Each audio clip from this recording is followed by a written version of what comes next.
Верниците католици го слават регањето на Исус Христос, Божик. На еден од најголемите христијански празници, тие се собраа во католичката црква во Штип, единствена во источниот регион. Да се молиме заедно за нашите семејства, да имаме добро здравје, да имаме слога во семејствата, мир, толеранција.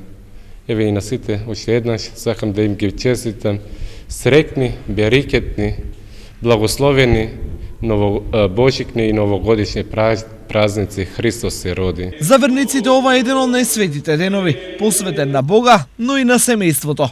Треба да се празнуваат на еден посебен начин, тоа да исчистиме душата од лошо, да мислиме добро, да шириме позитивна енергија, да мислиме за нашата држава, за незиниот просперитет. Денешниот ден, освен за католиците, има свое значење и за православните.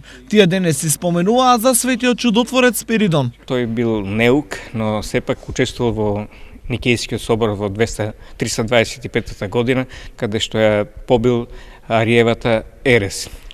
Уште за време на неговиот живот направил многу чуда, па и затоа за него се кажува дека тој бил човек што ги знаел скоро сите занаети. На Свети Спиридон му се молат сите кои веруваат во него, но за свој заштитник и закрилник го имаат занаечиите. Отидеме се вали на работа, поработиме малку, после црквата. Сега ќе си одиме да си поставиме денов свечено. Освен за славење, денешниот ден занаечиите го искористија да потсетат дека занаетите полека изумираат. Занаатите у градот останаа многу малку занаечии, не само кондруџиите, него и другите занаати. Например, јас знам поодамна, да речеме горе што е Сокако Штипски, тука познатото Горно Мало имаше од сите можни занаати. А сега гледате дека е се современо, се са нови градби. Решение за проблемите ќе се бара од утре, а денес занаечиите побараа милост и помош од заштитникот.